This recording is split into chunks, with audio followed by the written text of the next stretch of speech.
Two earthquakes seconds apart have leveled buildings across Venezuela, and the death toll is climbing into the hundreds. That, an accelerating Ebola outbreak in Central Africa, and a record heat wave across Europe. Here are today's developments. On Wednesday evening, two powerful earthquakes struck Venezuela's coast within seconds of each other, a magnitude 7.2 followed by a 7.5. The U.S. Geological Survey called it a doublet and says the larger quake is the strongest to hit Venezuela since 1900. Buildings collapsed across Caracas, with the Los Palos Grandes and Altamira districts among the hardest hit. Casualty figures are preliminary and rising. Al Jazeera reported at least 188 dead and around 1,520 injured. Venezuela's health minister later put the toll near 235 dead and roughly 4,300 injured, while ABC News cited an acting president's figure of at least 589 killed. Those numbers do not yet agree, and officials caution the count will rise. The United Nations and the United States say they are deploying search and rescue teams. USGS modeling flags a significant probability the final toll reaches the thousands. Hundreds of people are reported still trapped under collapsed buildings, and the first 72 hours are widely described by rescue agencies as the critical window for survival.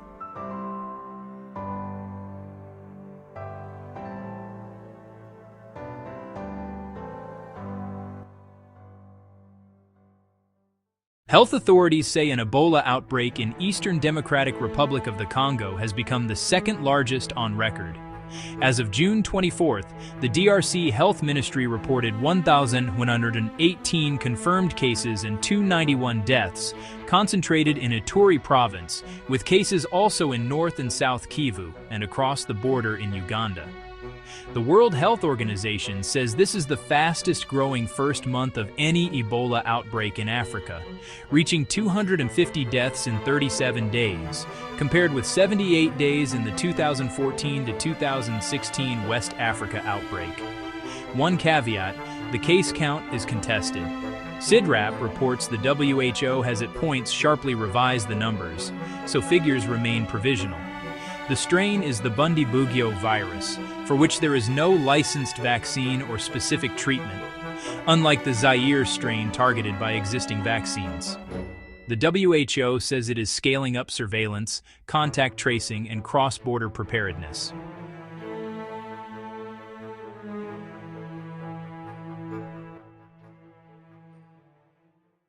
A severe heat dome has gripped Western Europe since June 17th.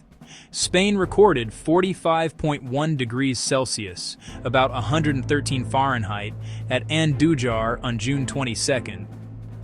France logged its hottest ever overnight temperatures and issued red alerts across 54 departments. The United Kingdom broke its record for the hottest June temperature. Heat alerts are in place across roughly 23 countries, with the most severe red-level warnings in Germany, France, Spain, Switzerland, and Luxembourg. France has reported dozens of heat-related deaths, and hundreds of schools were ordered to close. The heat is straining power grids, transport, and health systems across the continent during what is normally early summer, before the typical July-August peak. CNN frames the heat wave primarily through climate change, characterizing the records as a sign of a warming future and emphasizing scientists' attribution of the severity to human-driven warming.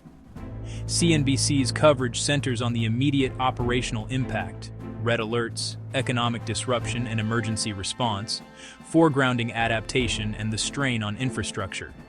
Both report the same record temperatures. They differ in emphasis.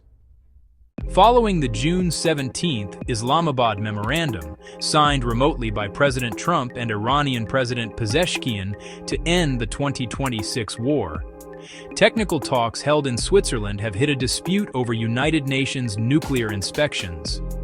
This is an area of conflicting claims, so attribution matters. Vice President Vance said Iran agreed to invite International Atomic Energy Agency inspectors back into the country. Iranian Foreign Ministry spokesman Baghai said Iran has not met with IAEA Director General Grossi and has no schedule for inspections.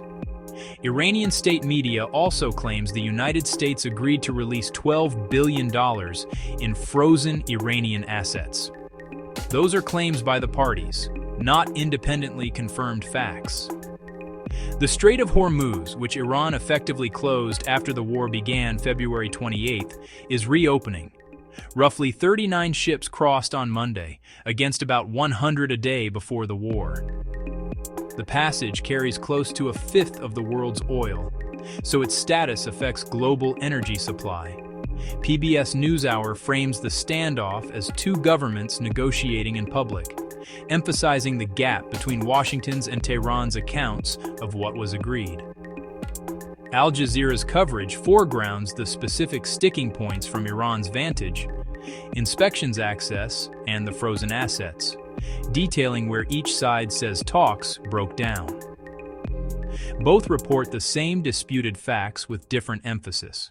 Vigilante anti-migrant groups in South Africa, including a movement known as March and March, have set a June 30th ultimatum for undocumented migrants to leave the country. Foreign-owned businesses have been attacked and several people killed in recent weeks. More than 3,000 Malawians, including children, are sheltering in an open field in Durban after fleeing threats. Malawi, Nigeria, Ghana, Zimbabwe, and Mozambique have begun evacuating nationals. South African officials say the ultimatum has no standing in law, and police say they are deploying additional security nationwide. The deadline is 5 days away, and multiple governments are already moving citizens out, a cross-border displacement event with diplomatic weight in the region. NPR frames the story around the fear among immigrants and the threat of violence, emphasizing personal accounts and the risk to vulnerable communities. Human Rights Watch documents the attacks as a pattern of xenophobic violence and faults authorities for an insufficient police response. Both name the same June 30th deadline and the same reported deaths. They differ in emphasis. Those are the day's developments: Venezuela's earthquake recovery, the DRC outbreak, Europe's heat, the Iran talks, and South Africa's deadline. We'll track each as the figures firm up.